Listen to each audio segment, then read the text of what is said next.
Meron po nakakilala po sa kanila guys. So, ayan po, na-disgrasya po sila dito sa Apalit po. Galing po siguro sila ng palengke.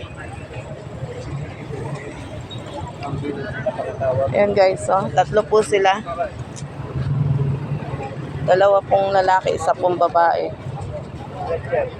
Nanginginig na yung lalaki, oh. Ayan, Diyos ko po Lord, sana okay lang po sila. Ayan po, oh. Ayan po guys, oh. Ayan po si Kuya.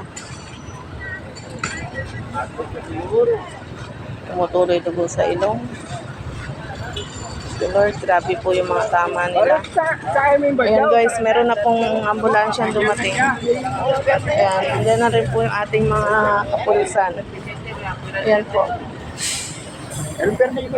Ayan po, oh. Ayan po guys. Ayan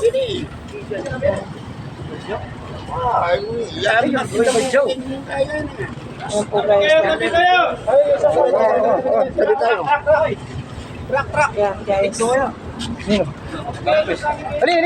Wag. Tumutuloy na yung dugo sa ilong.